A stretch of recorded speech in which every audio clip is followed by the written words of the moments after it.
guys, we're here in Belgrade, Serbia Open 2021. If you're wondering who are these guys here, that's Sofie, my student, and her boyfriend Uno. Guys are from Denmark and we have a very nice bet here. How are we gonna call the gambit? Maybe just a big Sofie beer gambit. Sofie beer gambit. So Sofie, are you ready? Yeah. Let's go!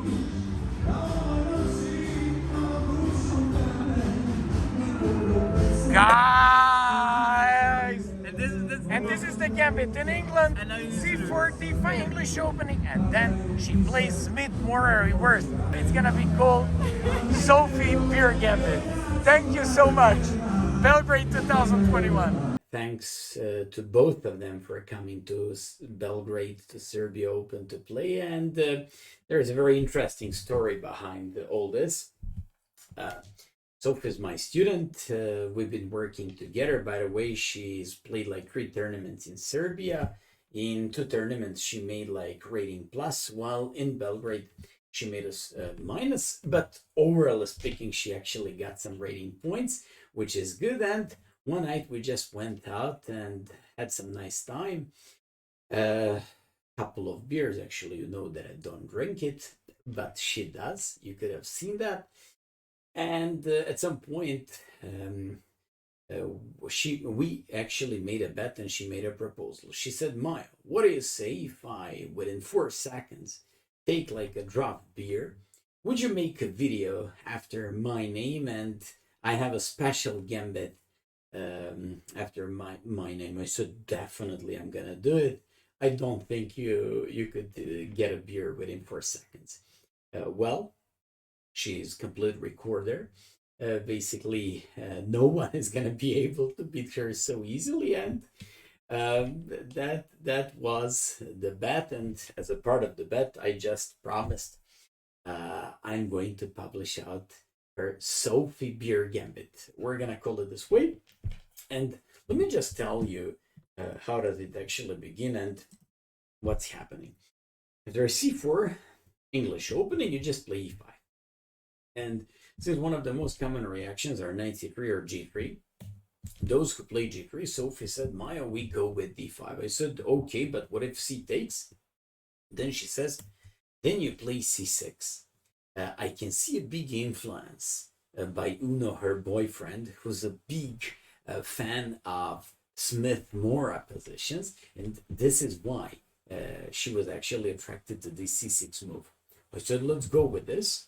And carry on showing me what's happening there. And after d takes c6, she went a step forward. And instead of knight c6, which is definitely absolutely playable and good, she goes with kind of Nordic gambit and mix with the Smith-Mora. Bishop c5. I said, wow, at least it looks interesting. So let's just see how sound it could be. And she showed me 2 games. The very first game, her opponent captured in b7. She recaptured by bishop, and after knight f3, played e4. I immediately said, I like it. I enjoy these positions. I like the activity of these bishops. And this very much reminds me of my, like childhood when I started playing chess and when I was just like playing the Nordic gambit all the time. It looks like a Danish gambit, reverse. So if you're like knight e5, queen e7. Also, keep in mind, when you play against the English players, you're always happy to play like kind of crazy positions because these are extremely boring type of players, but they actually enjoy boring positions. Knight c4. I just want to remind you, be on top of your task. If they go with queen a4, put your king on f8 and carry on with great activity and action. So after knight c4, Sofie in that game played e3, threatening rook and checkmate on f2. White has to play f3, and if there e takes d2, more or less white has to take by knight on d2. Sofie went with knight f6. And after knight f6, I really enjoyed this because she just wants to complete her development and wants to somehow be able to take advantage of these bishops. After e4, which makes very much sense because white definitely has to do something active to fight against these bishops, but at the same time, it makes our dark square bishop being a lot better. She went for castle, and this is what I really like a lot. Yes, black is down 2 pawns, but black has completed his development very successfully.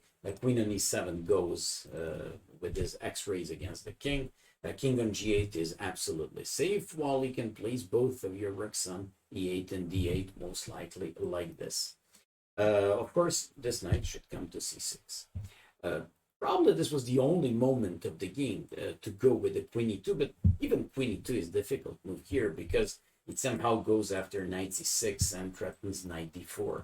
But engine says play queen e2. Sofie's opponent played bishop g2, and take a look at the way she demolished this guy. Knight c6. Look at the king. King on e1. I cannot castles. On the other hand, all these heavy pieces just stand on, like, like on the beginning squares. Bishop on c1 inactive, not even better bishop on g2. Terrible position. So after a3 to play b4 and to kick this bishop away, she went with a5, preventing b4. And after b3, included another piece into the action.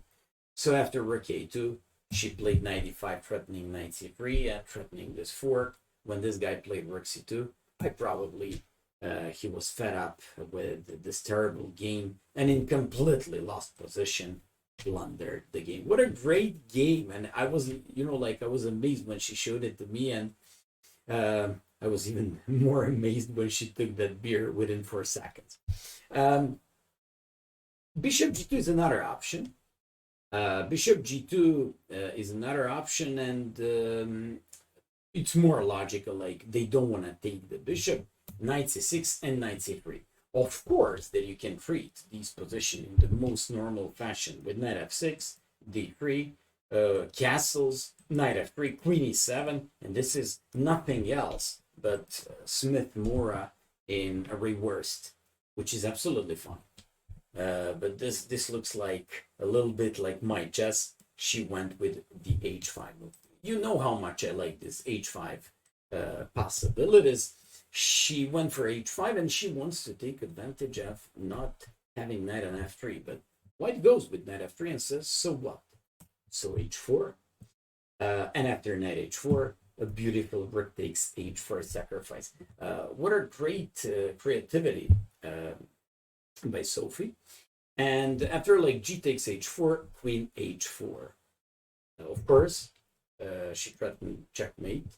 And after e3, knight goes on b4, threatening check. And for the first time, showing like lots of weaknesses and problems in the white's game, even though they're up in exchange. After d3, bishop g4, I like this move. Provoke weaknesses, I don't know, with knight e2, or just after queen a4, bishop d7. For example, we analyze this. She can repeat like bishop g4, and most likely it should be around drawish. But she actually went with a long castles. Who would go for a draw in this position? d3 looks weak. She threatens bishop f5 and bishop g4. e3 looks weak. The whole game, the whole position looks kind of terrible for white. But finally made a castle, and now knight f6. Knight f6 is another good option because it opens up this rook to go on h8 and the knight to g4. Well, at the same time, they still suffer because of the weak pawn on d3. White made a crucial mistake at this moment. Couldn't recognize what's going to happen with the activity of black pieces. And when Sofie went for rook h8, rook e1, queen h2, this one played another great move, provoking another weakness with like f3, in which case she would play bishop g3, bishop h3, and white resigned. Hope that you enjoyed this one. Sofie, congratulations on both. Creating your own gambit, which we're gonna call like Sofie beer gambit, to the memory of these record in like taking the beer within like a couple of seconds. And once again, congratulations, and thanks so much for coming to Belgrade to this lovely couple from Denmark. Thank you so much, Sofie and Una. Just one last thing. Sofie is around 1800 FIDE, because it could show you just like her potential and how good she is at chess.